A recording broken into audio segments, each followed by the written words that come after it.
So welcome to everyone to our meeting here. Good morning, good afternoon, or good evening from wherever you are joining us.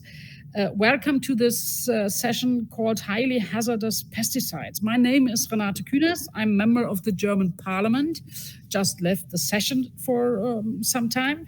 And I served as the German Minister for Consumer Protection, Food and Agriculture. And I'm delighted to moderate this session. Let me introduce the session with a few words. The point is we are dealing with as children and highly hazardous pesticides. Children are the most vulnerable group in health effects due to environmental exposure, climate change, hazardous chemicals. And we have heard some facts now in the opening session about chemical exposure by pesticides, especially the highly hazardous ones, and as a significant concern for children.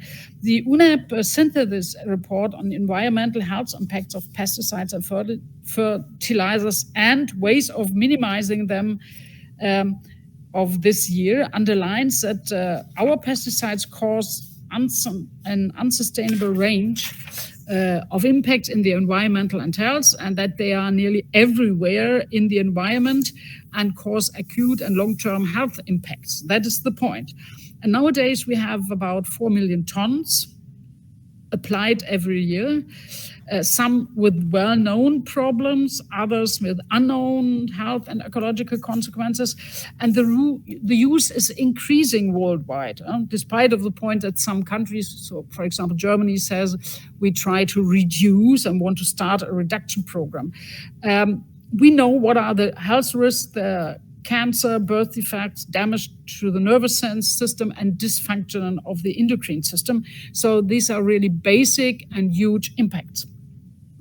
It's so a serious health problem, and we know that about 385 million cases of non-fatal unintentional pesticide poisonings occur every year, and self-poisoning also is problems and is maybe for Europeans, it's not so much known, but it really is a point where, and the most common suicide method globally.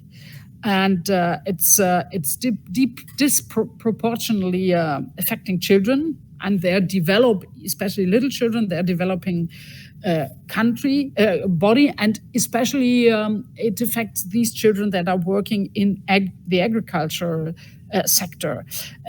While a number of pesticides is banned in the EU and other countries, they are still used in others, low and middle income countries with the known impacts. And some of these are still forbidden in Europe, but produced and then exported to this country. Absolutely not acceptable situation. So we have to take bold action in this matter. And the most point is, what are we doing in agricultural and food policies, which should include reduction strategies or forbid the use of some of these products. And this is one of the important points of protecting children's health. It's very urgent to improve legislation, regulation, in order to protect children and the environment, and by protecting the environment, again, the children. We will discuss about that, the questions, which drivers and barriers exist for enacting such policy, which are the key elements there, what role can the different stakeholders play, which lessons do we learn from other countries. And this is, I think, the point. Maybe the point should not only be, for me, what are the stakeholders and how do we implement role, but maybe we also should focus on the word children. Did we use enough the role of children and the point that adults normally say, oh, we have to protect the children? Did we use it enough to address the situation of children in this policy making and addressing policies? We will, in this session, present two policies that have received a Future Policy Award. This is 100% organic Sikkim, which won the Future Policy Gold Award in 2018, and two Sri Lankan policies that have received together a Future Policy Special Award in 2021. So let us go into the program, and I introduce who is sitting with me on the sofa. The first one is Mr. Sundar Anbalagan, Chief Executive Officer of Sikkim Organic Farming Development Agency of the government of Sikkim in India. Together with him, we'll take a deeper look at the state of Sikkim, which becomes the first 100% organic state, and get, for example, also a short film. And let me say to you, I'm still having at home a thick book about the program from Sikkim, where I know when I was in Sikkim in 18, in the time you got the award, I thought, okay, shit, 2-kilogram book. But now I'm proud and happy to have the book, to see all your steps you've done. It's a holistic approach. The second move, we will go to Sri Lanka and take a deeper look in the country's pesticide regulations, which leads us to one of the greatest decreases in suicide rates that were ever achieved in the world. And that is where you got the policy award for. And then we start interviewing our panelists. Other one is here to discuss. So who is on the sofa? It's Sundar Anbalagan, which I'm happy to welcome and introduce. The second one is Baogen, Senior Agricultural Officer for Pest and Pesticide Management at Food and Agriculture Organization at the FAO. The third one is Gamini Munavira, Independent Consultant on Chemical Risk Management at the Center for Pesticide Suicide Prevention in Edinburgh. And then we have the fourth, Ingrid Fritsche, Project Manager of the Future Policy Award at the World Future Council. Thank you to all you distinguished speakers. And now, I think as an intro of Sikkim, so we start with our interview with Sundar Anbalagan. So I think the first point is, could you please explain us what are the key drivers, or what was the wonder stick you used in Sikkim to enact this policy, and what are your main methods? Greetings to all of you. In fact, I feel really proud. Can you be a bit louder? Greetings to all of you. Am I audible now? Yes, better. Yeah, thank you. And in fact, I feel really honored to be here to showcase the Sikkim's achievements. And I feel really happy to be interacting with Madam Renaud. So it's great to see you again. And as you have asked us, what were the drivers for the state to going organic?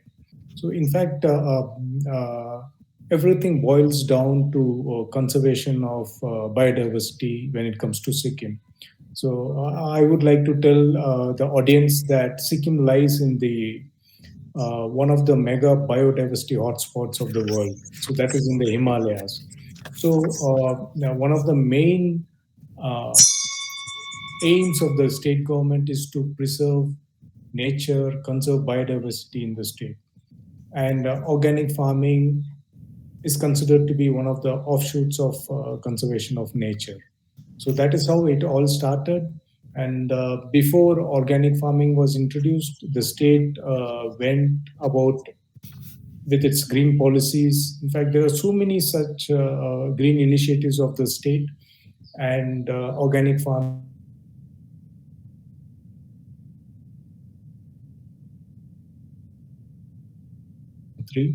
and that is the reason that we went organic. And this is the reason. And as I already mentioned, my thick 2-kilo book shows steps. Can you tell us what do you think are the most important points? Because going organic means going up on chemical fertilizers and so on. But what were the first points? I can give you a hint. I was impressed that you did not start somewhere on a hill. You started with educating people to Yes. educate and have to practice it. I think there it is started, and then you go to until retailing. Can you tell us the story? What are the main figures to go that way? In fact, it all, as I told you, it started with conservation of biodiversity, but there was another aspect to it. We wanted to uh, uh, provide livelihood options to the farmers also, and we had certain inherent advantages. And that started with the policy being announced in the state legislative assembly, and thereafter we started preparing all the activities. So we went about training, uh, providing awareness campaigns, giving trainings to the farmers on organic farming. So that was one side, one part of it, providing training and awareness programs. On the other side, we also educated everybody involved in this, the politicians, the schools, the school children, then the bureaucrats. All of them were brought on board, and it went about in a big way. So the education was one, and creation of institutional mechanisms, infrastructural facilities was the other part. So everything came together as a part of preparatory works for about, say, 7 to 8 years. We made the announcement in the year 2003, and we started the organic mission in the year 2010. So between these years, it was all preparatory works. We even went about doing a pilot project on certification on organic farming. So the preparatory works included training of farmers, all the stakeholders, creating institutional mechanisms, infrastructural facilities, and even pilot projects. So, in short, these were the activities that we took up. And as Madam said, the 2 kg book is all about this. Yeah. And do you think now told how it started, but my impression was it's always going on. It's a process that never ends, because when I was somewhere high up on a farm, I saw that you organize farms where farmers meet, where they got their little broccoli plants to their little farms, and even use this eating together, discussing problems, going away and back home, or you organized access to markets so that they can sell, help buy cars.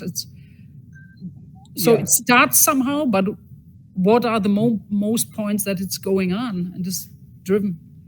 Yeah, it started some time back, and it's an ongoing process. We did not stop. We started focusing on the next steps. So we have started shifting the goalposts once we achieve one aspect.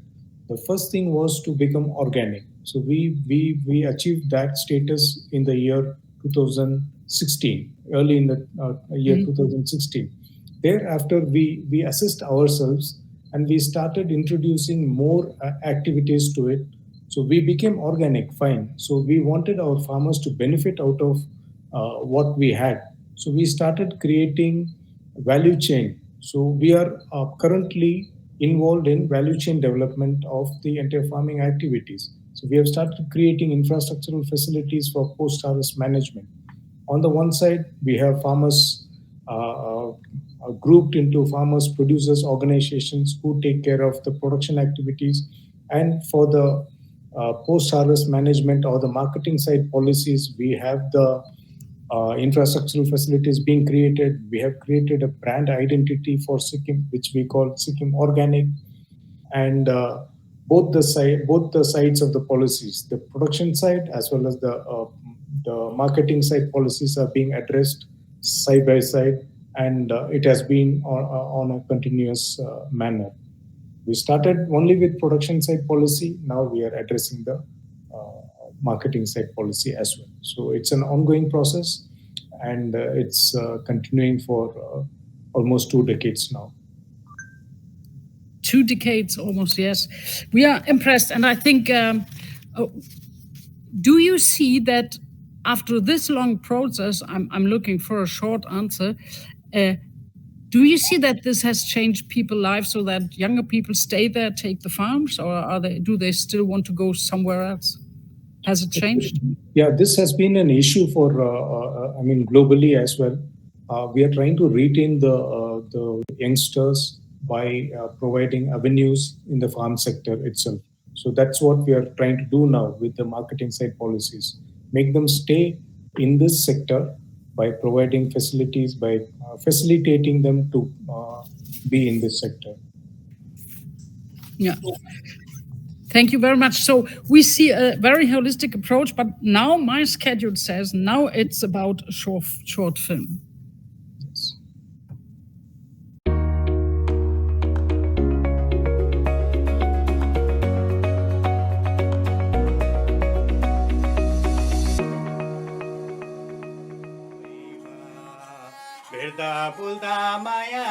The former kingdom of Sikkim is an Indian federal state between Bhutan and Nepal. Honorable Chief Minister Shri Pawan Chamling grew up on a farm in a small village. Although an accomplished poet, he managed a very impressive career as a politician. Welcome to Sikkim, the first organic state of India. He won a record 5 re-elections as chief minister with clear margins. The only big farm of Sikkim is this 400 organic hectares of Temi tea, which is run by the government.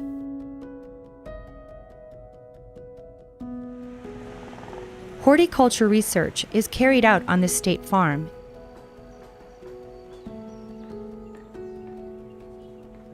And the tree nursery provides diversification of trees to the farmers. The market in Sikkim's capital, Gangtok, has its own organic section, providing for all foods needs.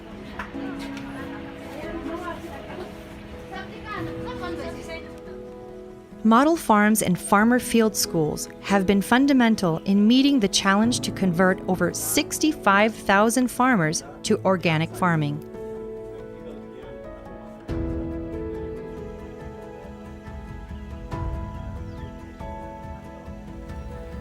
Farming on steep hills and mountains is a challenge, and cultivating on terraces is a sustainable logic.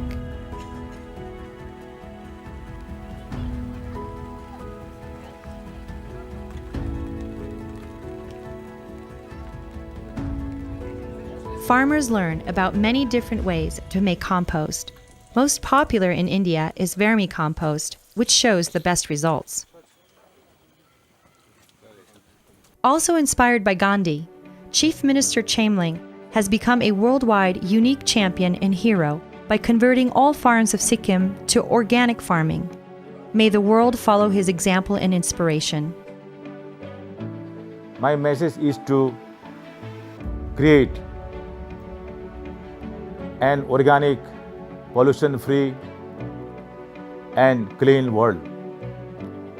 My message is chemical-free world. If we want to protect our planet, we go for organic farming.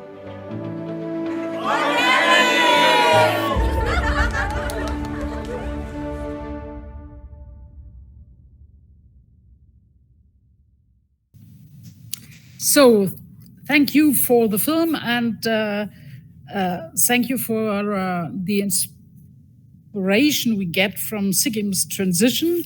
And I think for me, one of the points is always started with training and production, went on with the value chain, and not even ending with a brand, Organic Sikkim. I think this is a special, really a special point on this. But now we have a discussion later on these points and more questions. Now let me let me invite you to come from the Himalayas to Sri Lanka, a country that has provided that has proved that highly hazardous chemicals can be banned. Its pesticide and suicide prevention policy did really receive a policy award, as I already mentioned. And Sri Lanka had one of the highest suicide rates, and banning pesticides means that you really can reduce by much more than the half or 2/3. We'll see a short film to see what included this policy and which are the results.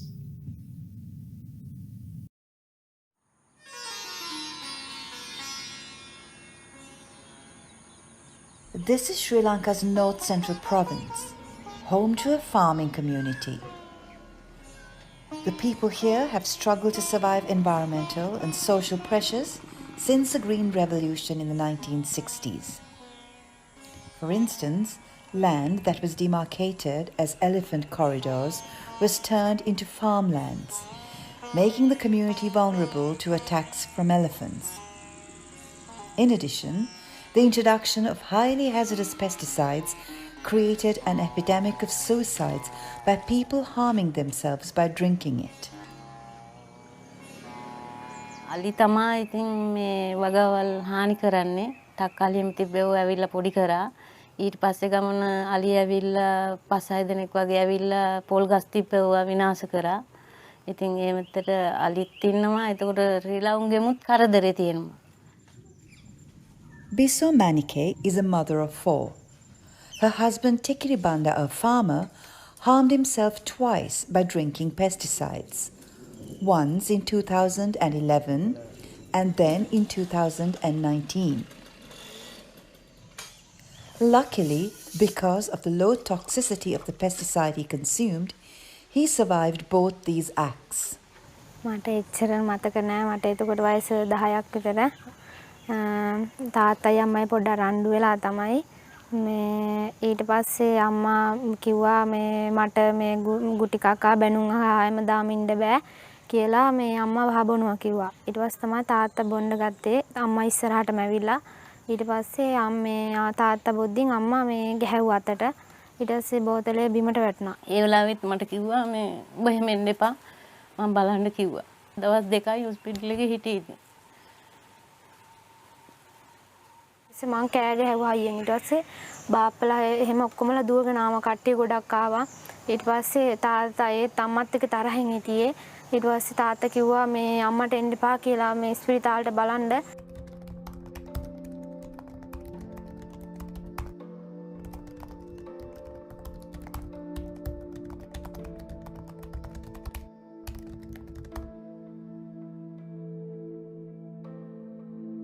ඒක ගොඩක් පෙවුනේ නෑ මට පොඩ්ඩක් පෙවුනා ඉතින් ඒකොල්ල hospital ගියාට පස්සේ ඉතින් දවස් 2කින් ආවා මං පළවෙනි වතාවේ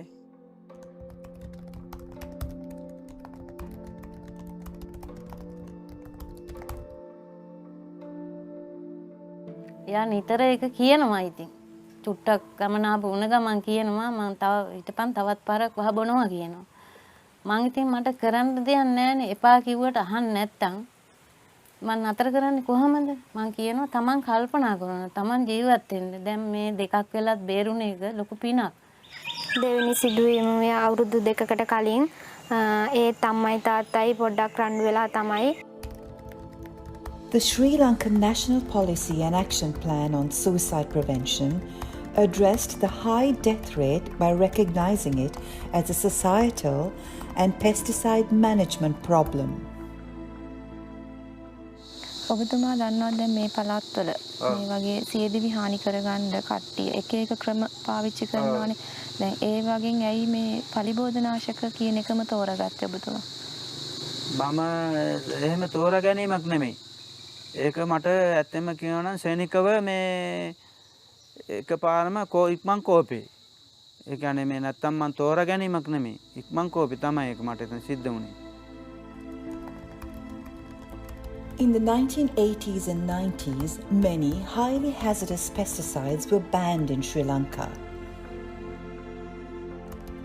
This caused a 70% reduction in pesticide suicides.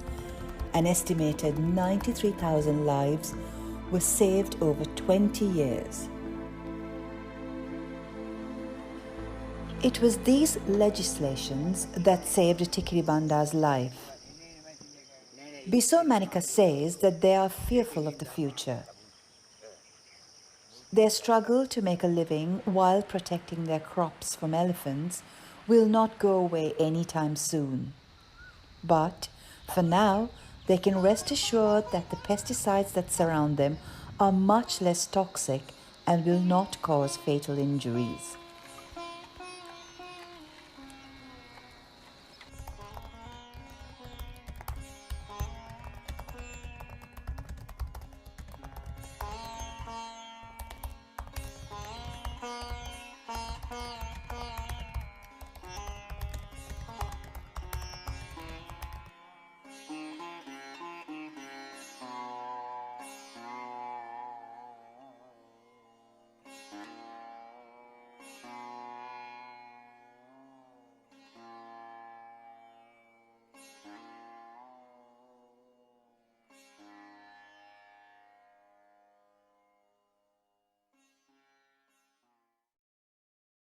So let us now start with the panel discussion.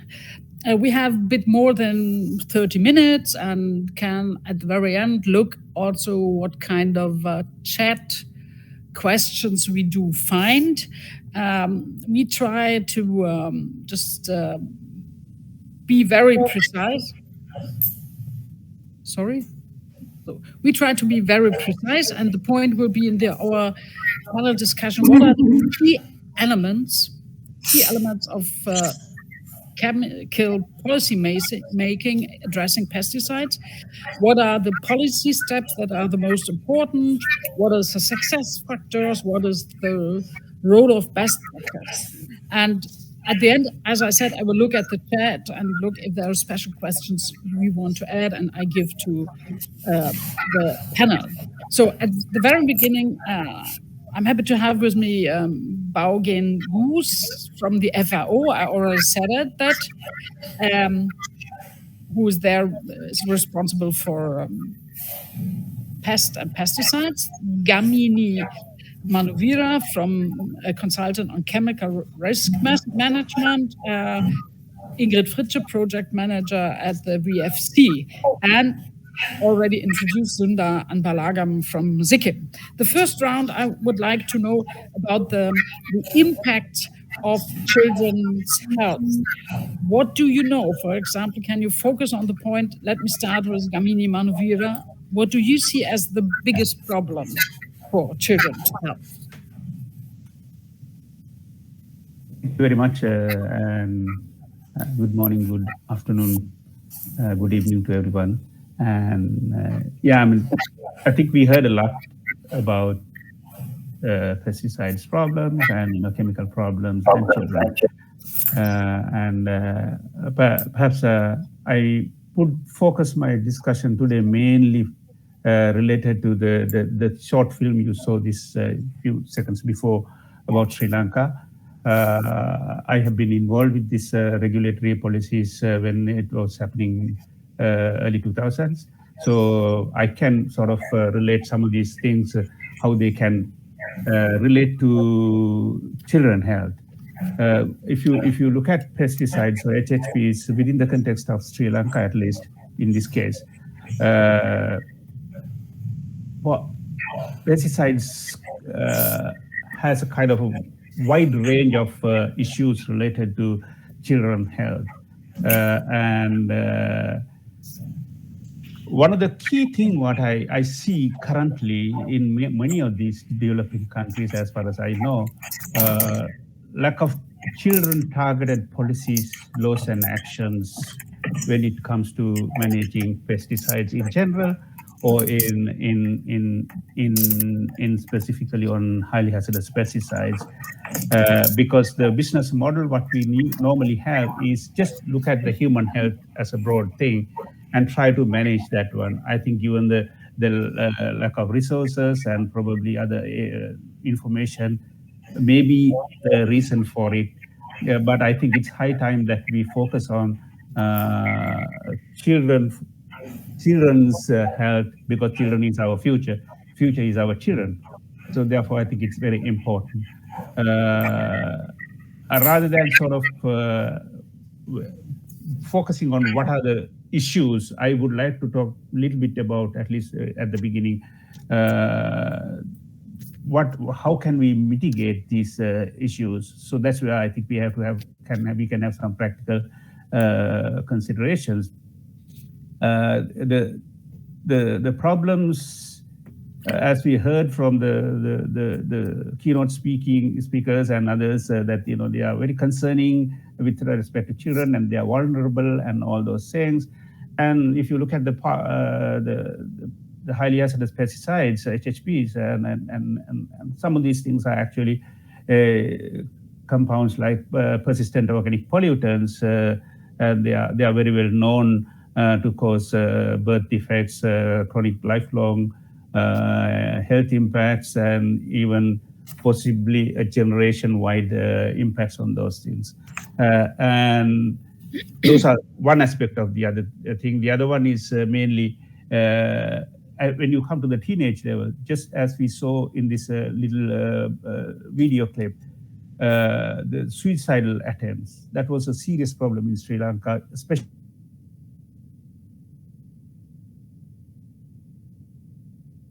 exposure in general circumstances. We need to look at the things in a much more sort of focused way, depending on the situations in the countries, and see how we can protect children, even from being vulnerable for this kind of exposure or accessibility to very highly hazardous pesticides. So my main messages here is that I think we have to have targeted actions on highly hazardous pesticide related to children's health, and then because basically they are a very vulnerable group and we have to protect them.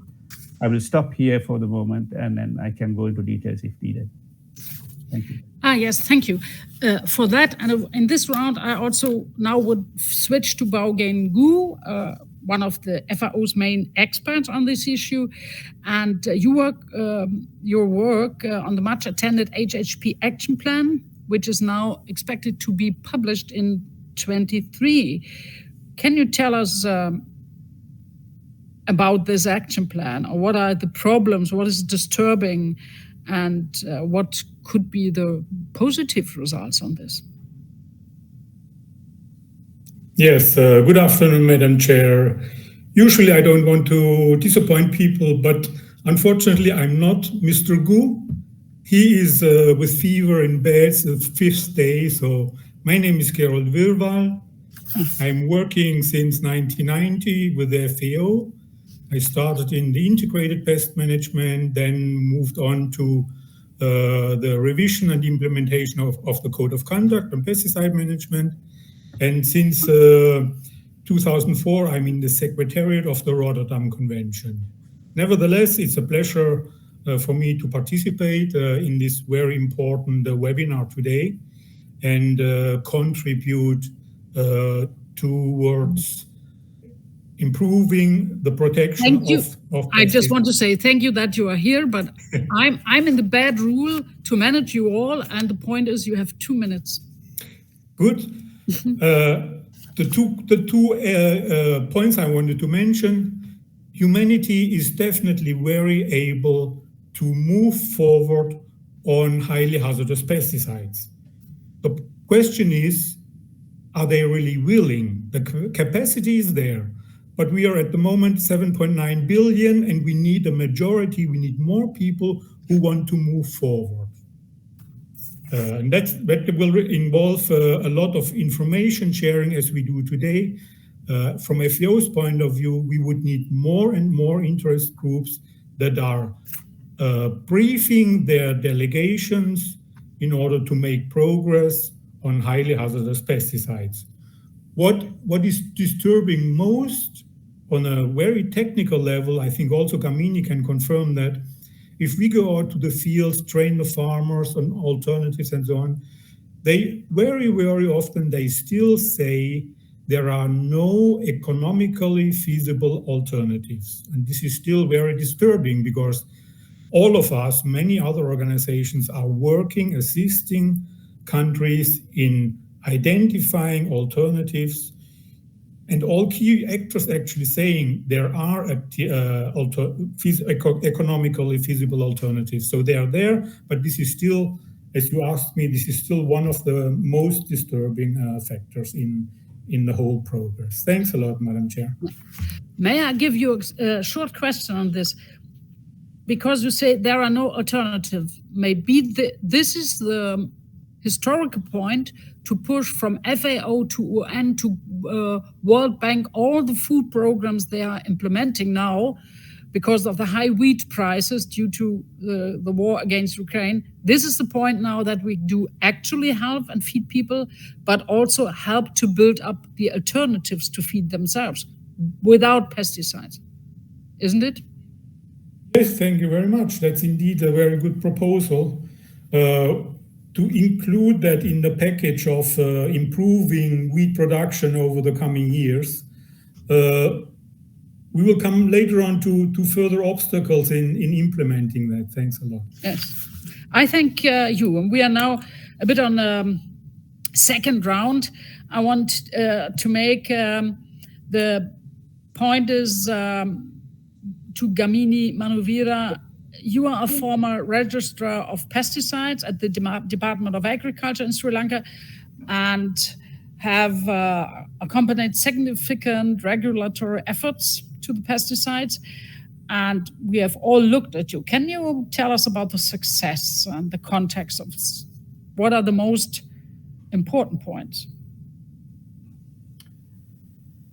Thank you. Yes, if I may just briefly explain why and what we did, and it was an effort of targeted action toward protecting highly vulnerable population. In this case, that includes teenagers, as I mentioned before, against lots of their own life as a result of self-harm for many reasons.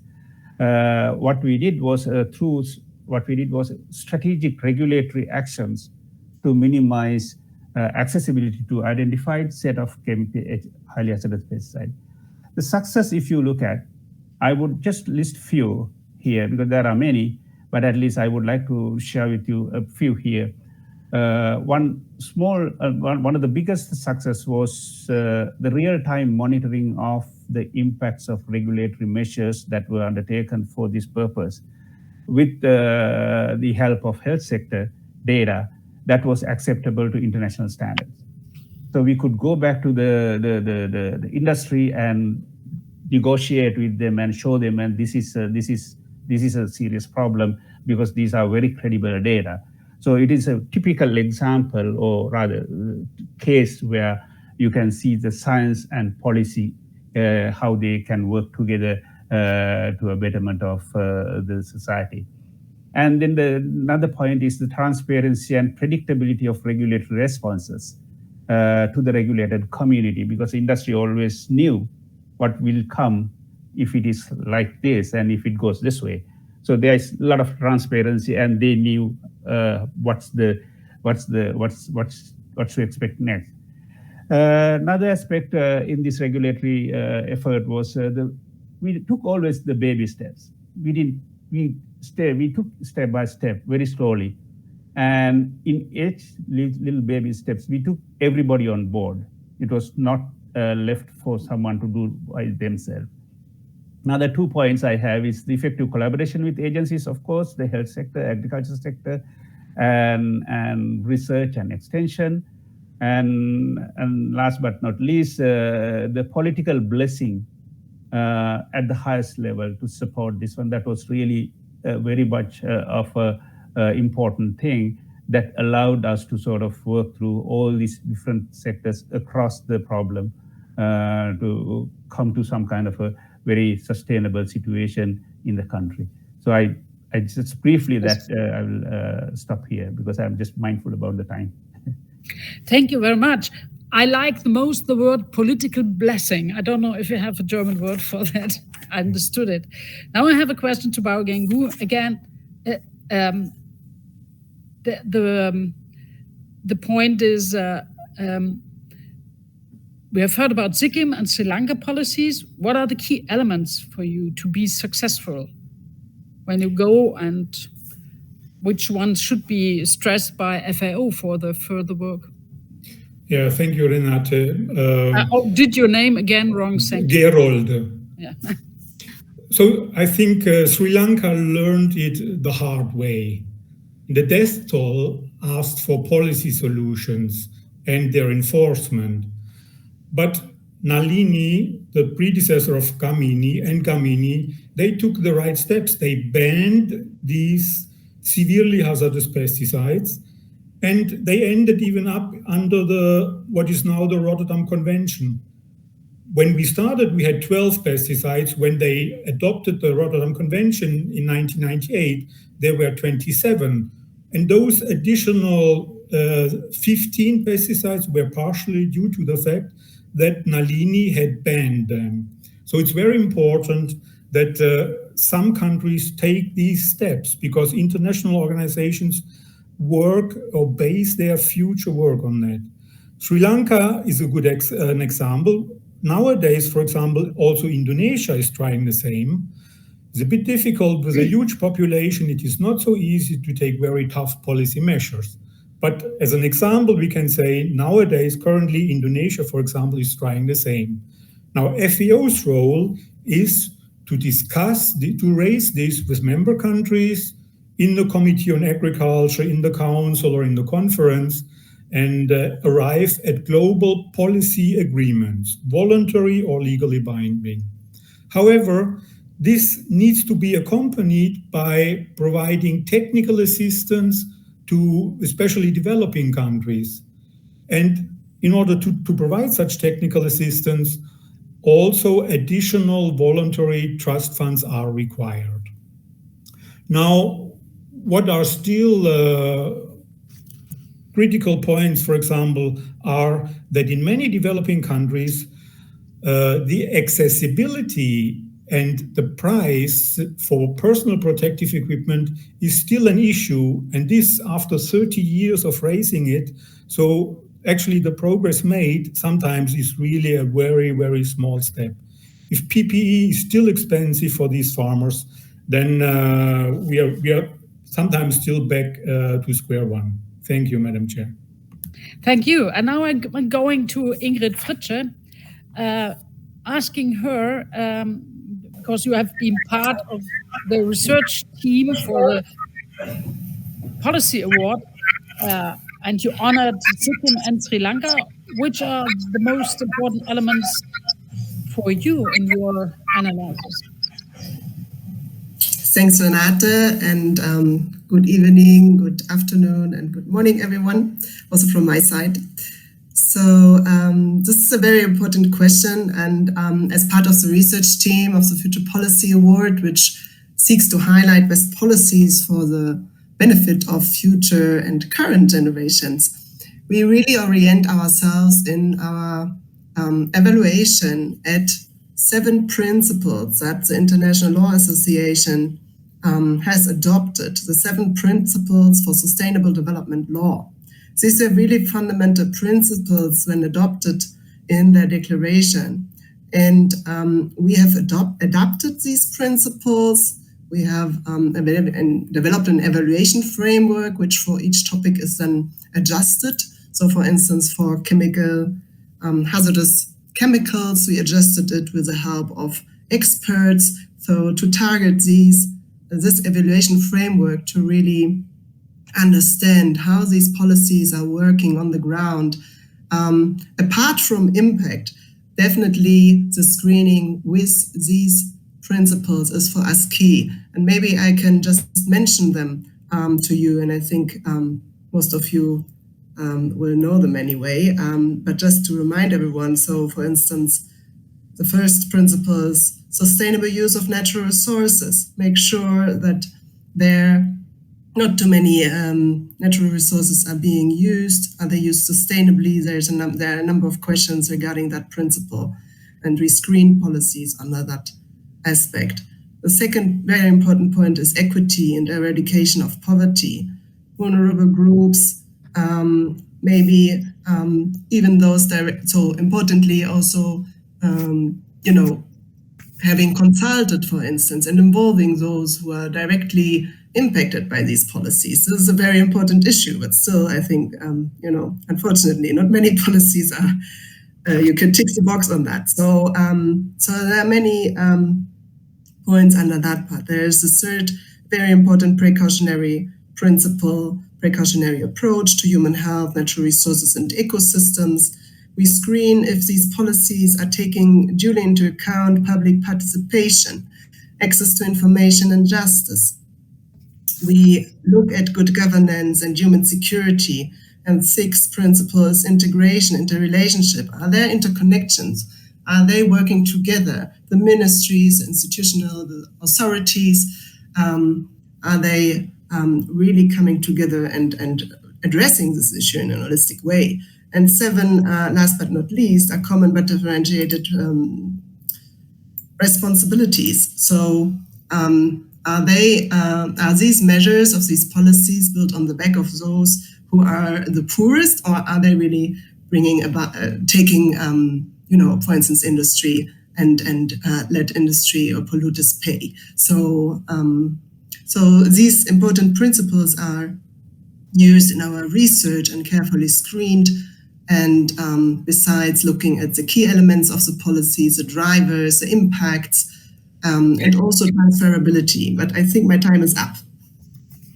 You recognize that. Thank you for, you see, it's a point that fits to this holistic approach we already mentioned. Dear Ingrid, thank you.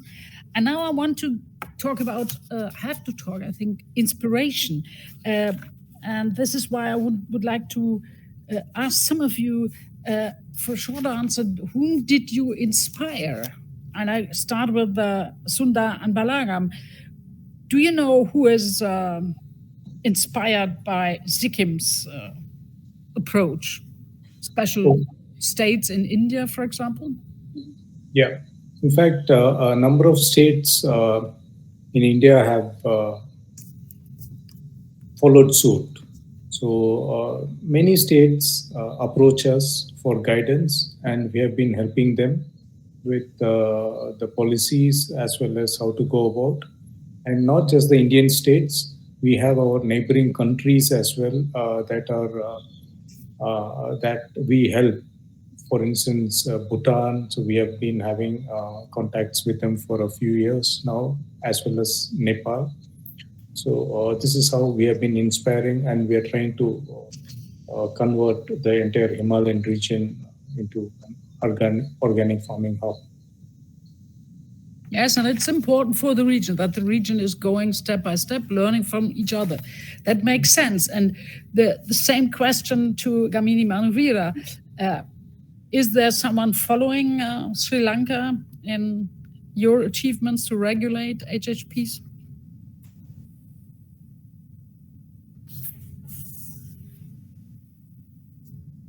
You need to put the megaphone on. Not the microphone, the megaphone. Oh, sorry. Yeah, hope it's okay now. That's right. Yes, thank you.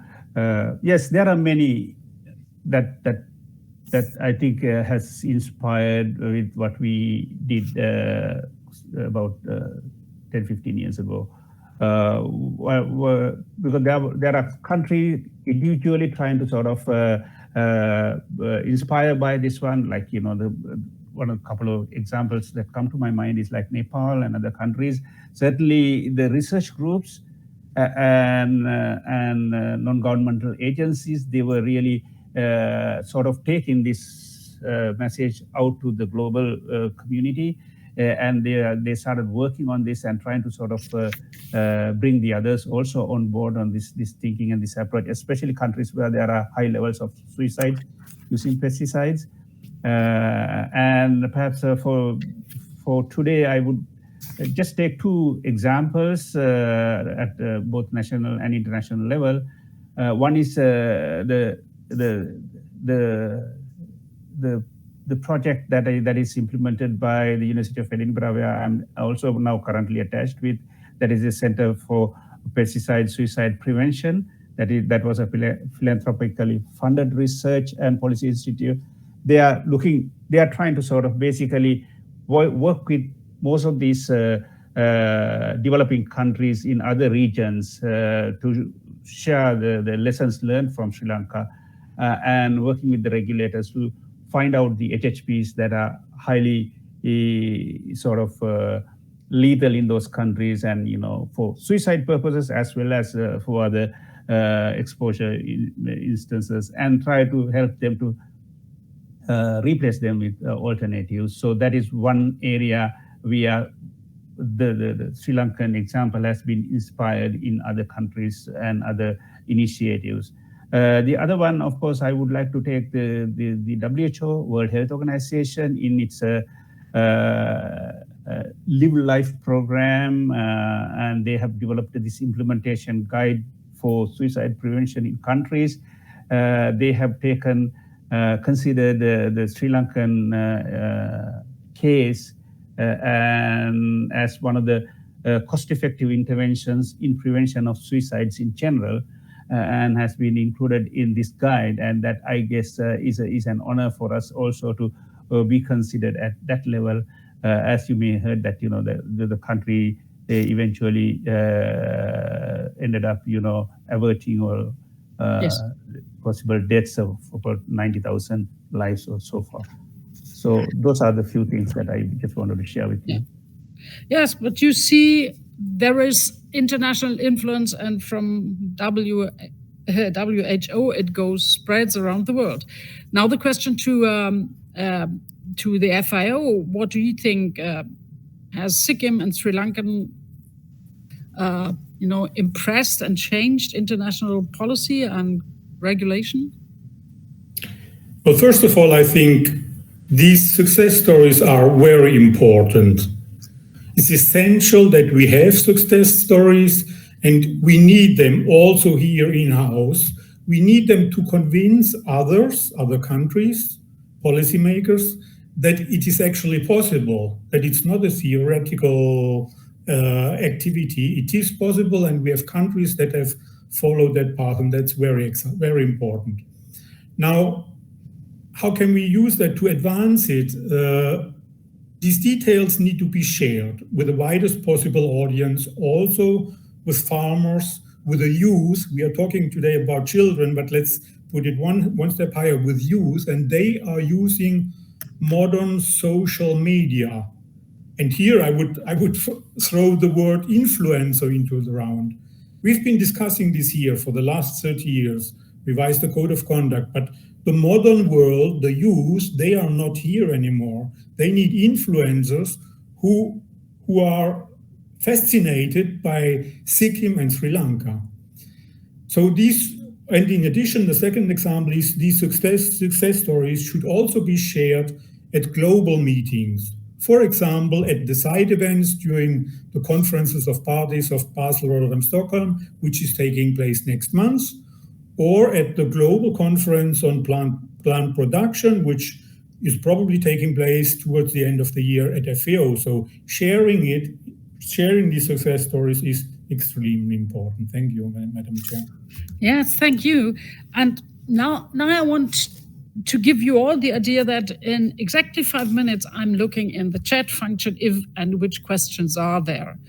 So I'm able to, deliver some by my own, but if you have some put it there, so we have a few minutes left then. But before you do that, I want to ask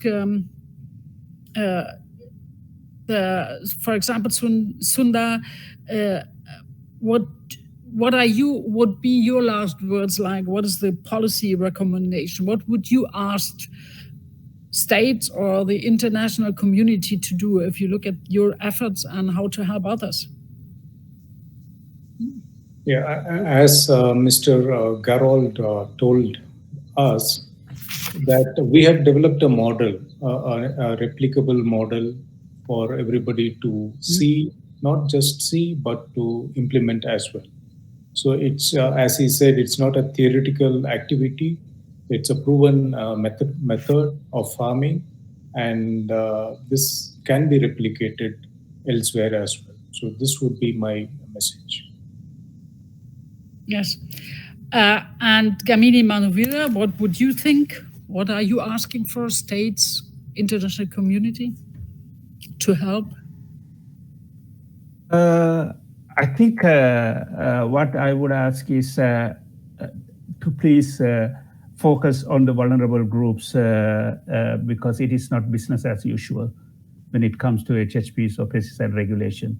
And we need to maximize the efficiency of our limited resources and capacities. So business as usual, doing no regular control of pesticides is not enough. So we have to go very targeted strategic approach. What are the problems what we have here, and how we take that, and how we control that specific problem while we are managing the rest of the issues. So I think in this context, I would like to. I like these policy recommendations that was presented at the beginning, and I really like out of all the last one, that is the create pathways to toxic-free future, inspiring the evaluation and adoption of safer alternatives. This, I think, we need to go across the normal silo approach. We need to come all together as a global community, and consumers, food sector, social services, and media especially. And because when it comes to HHPs or in general pesticides or chemicals, there are a lot of problems. I don't think the problems can be resolved or solved 100% within looking at the problem itself. We have to go beyond the problem. That means within chemicals, we cannot resolve this problem. So we have to go beyond the chemicals concept, the silo. So that's why we want food sector, consumers, and global community, all these included, and especially the examples like Sikkim, what we have coming from the organic farming. So this is my take for now. Thank you. Yes, thank you. And I would like to look at the, sorry, this is not my one. Look here if there are some questions. You see, there is a question from Ingrid.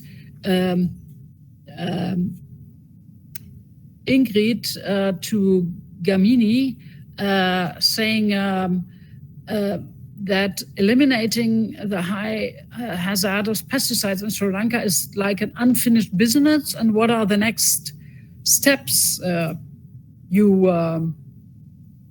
think are crucial for your country? It's not from Ingrid, she organized it for me, sorry. Thank you. Let me turn on my video.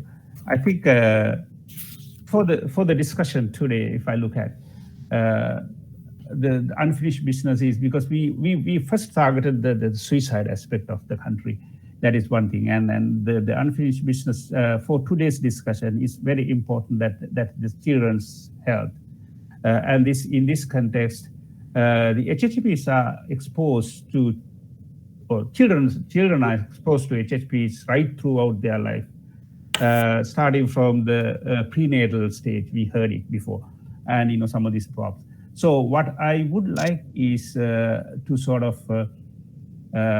focus, if I'm asked, to sort of see specific areas where vulnerable group of these innocent children, how we can protect them from pesticide exposure. Like in houses, in kind of my country, there are a lot of even mosquito control things, aerosol sprays and mosquito these coils and so many things they are using in daily lives.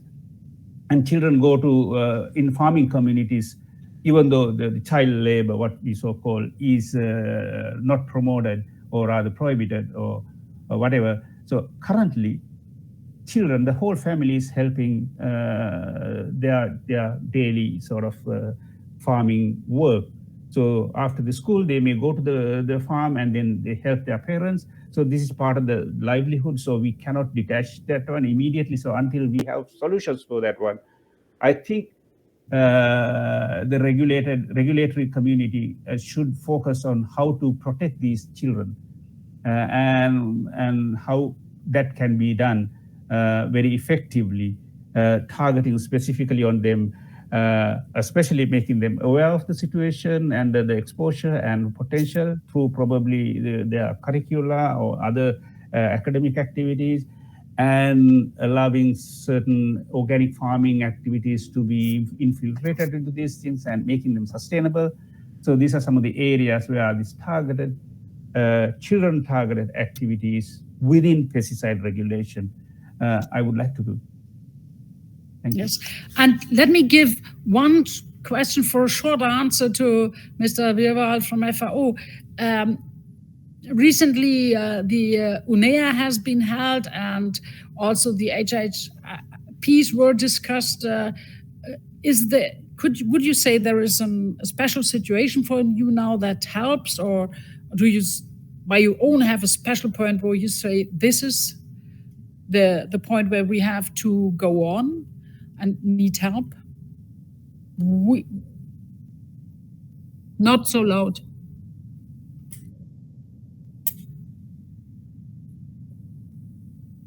Please put your megaphone. Now the megaphone is on. Thank you very much, Renate.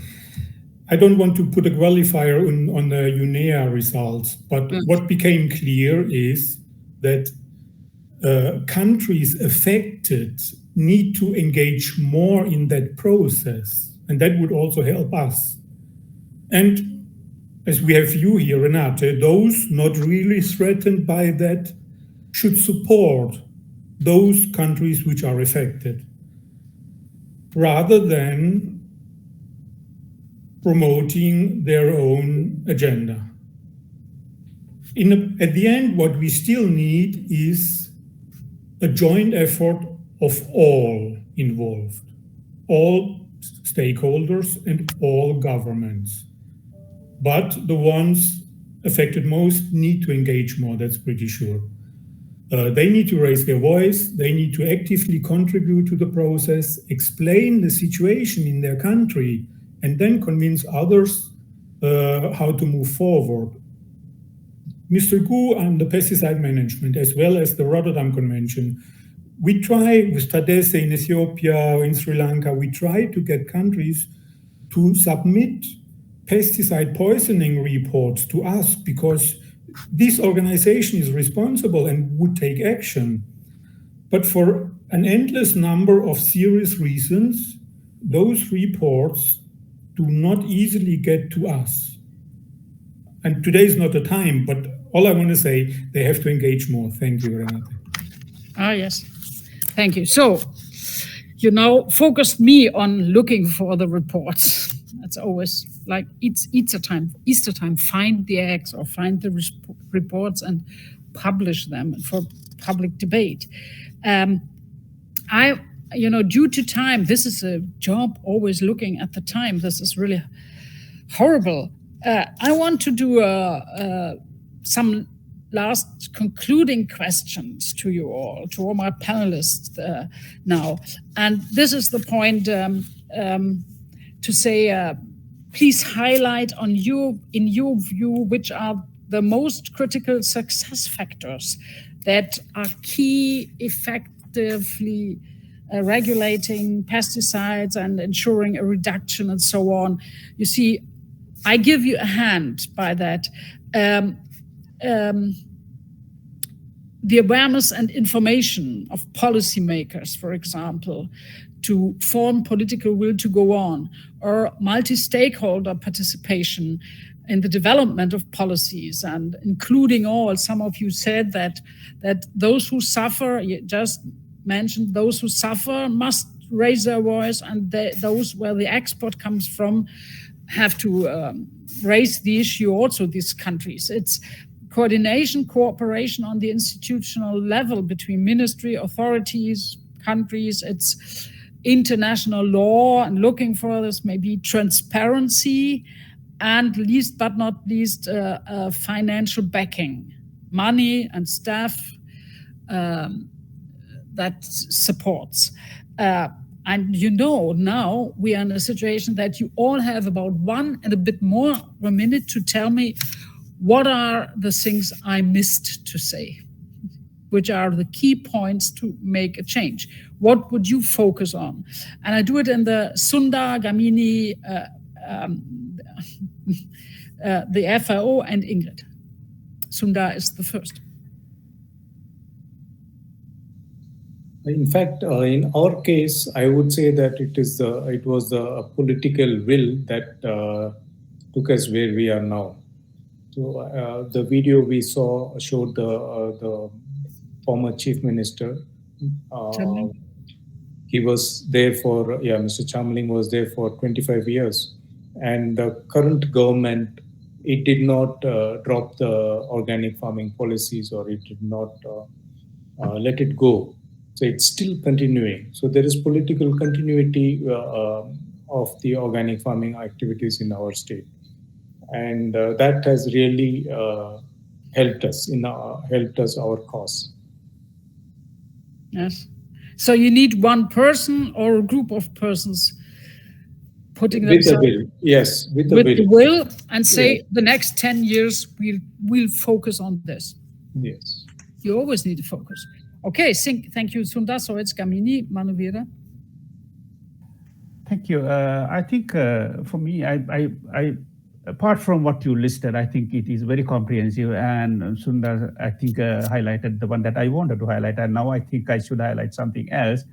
And what I would highlight here is the communication aspect of the scientific, because when it comes to chemicals, the communication aspect is extremely difficult because of its nature, of its scientific nature of the thing. And somehow we have to break this barrier. And especially, I think there's a huge role for the media to take it on board much more seriously, if I say it that way. Somehow to translate these very technical things into the digestible, understandable language to the public, and especially targeting specific groups like scientists. Do scientists do research that actually help policymakers to make their decisions? How much they do that? So that communication happens. That communication is there for them to understand what is needed by the policy. It is basically about science policy interface. So the communication, media role, and science policy interface. Thank you. Thank you. And now it's to Mr. Virwal. I don't know your first name, sorry.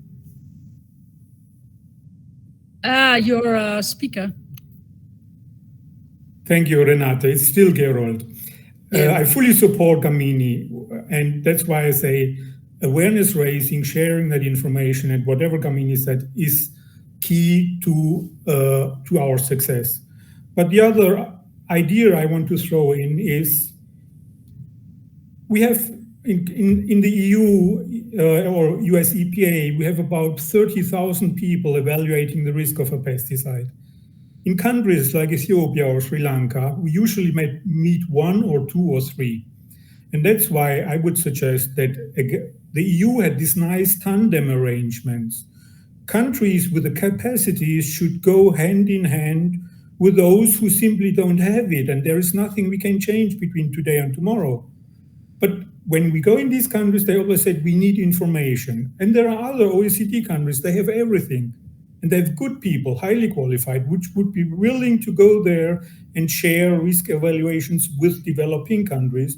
And they, once they have the information, they would most likely take action. So this hand-in-hand initiative, as we call it here, or tandem arrangements as the EU had it, I think is something we could do in the short term, not talking about 10 years' time. Thank you. Can you tell me, is there already a program at FAO or so to make and practice this tandem arrangements as we had it for newly members of the EU? Is there a good project? No, but there is a big... develop it. Thank you, Renate. There is no project, but there is a very, maybe the most important policy at FAO at the moment is a hand-in-hand initiative. And we can put everything into this initiative. It depends on donors. But the idea is simple. You take me at your hands and you show me how to do it. Thank you. Yes, thank you for the idea. And at the very end, it's always about money. And as I already mentioned, there are a lot of money decisions for the right to food now in following to the wheat prices. And so we have to look what are we doing with the money, not only for this year. It's an acute problem, but it's also the question of how do we empower people to grow their own food in a sustainable and healthy way. And now the last one to say what are the most critical success points is Ingrid in this round. Thanks, Renate. I think my fellow panelists and you already have mentioned very important points, which I can only second on. And one point I would like to highlight, and that we see particularly during our research, is that there's often the sort of, well, it's important multi-stakeholder participation in the development of policies, and a real participatory process to develop a policy or a law is a quite intensive, work-intensive process, and it takes quite some time. Very little governments are really investing in it, but it's such a good investment because really you bring about these policies or laws for perhaps 10 years until they are revised, etc. So it's really so important to take into account and to consult with the people who are involved and affected by these policies, and to do that in a holistic way, to really involve all the target groups and the vulnerable populations, but also involve also industry, involve also all the stakeholders that need to give their voice on that, and that's so important. And so and then it's not just about the development of the policy, but there are also different steps of the policy. So I mean, just as policy on paper, we don't need, it's useless. This is also what we see a lot. We get many nominations and many policies are simply on paper. And people tell us it's great what is written there, but nothing is implemented. There's no budget, there's no staff in the ministry is really following it up on, we have no expert there. And what we see as well, what perhaps I would like to share also here, what we see in our research of the Future Policy Award is that often it's coming down to one person who is really putting effort to go and get this law developed, implemented, and into a shape that is an award-winning policy. So, I mean, so this is something I would like to share. So it's also all coming down to single people and to individuals to take the extra mile and to go the extra mile to really bring about such great policies. So thank you. Yes, thank you for the ideas. I also think it's very often to one person saying, I'm focusing on this for the next time, for years, and also having like a marathon, having breathe the air and the condition, even in days where you don't succeed, just to go on, walk on, and come from the other side. And you see, in Germany, we also have a big debate about all these issues, reducing pesticide, not exporting pesticides we don't use, and we'll have a lot of ways and try to do it in a holistic way, even by out-of-house food or saying we want to go to 30% organic. And we also have to try to implement more and more and get bigger holistic approach. So thank you for sharing all your thoughts, idea, and experience is what I want to say to the dear panelists. This session has now, I think, highlighted a number of critical success factors, even questioning and pushing legislations and policies to protect our children. You see, for me, I want to implement that at the end. Some years ago, I read a book from Andre Leo, which was an Australian, and I think was it E-Form and others. And the title of the book in English was, Are We Poisoning Our Children? And you see, it was hard for me to ask this question in such a loud way, but I just want to focus again on the point, suicide rates and children. Try to implement emotional points on this. And at the very beginning, it's hard because people look a bit astonished at you. You really think we are poisoning? But I think we have to to ask this question this way and then deliver the facts, the data on this point. And maybe this is one of the core points to get the emotional wave. If the question is if the adults or our systems are really allowed in an ethical way to go away where we are poisoning people, driving suicide rates or poisoning children. We have to focus on this in different ways, by role models and by discussing, by programs like tandem arrangements, by money and public awareness. So I have to try, I don't know how to do, but I'll be happy that in the plenary session, which will begin in in about 2 or 3 minutes, I have to summarize that. I do my very best. I hope I can do it because English is not my mother language, but I do the best. But now I want, after thanking you all listening and the panelists, just invite you to join us in the plenary room for the concluding debate. This is where we summarize, and others, we will share some insight there, even on the latest promising international developments, present poll results, a short summary about the fact that are discussed somewhere else.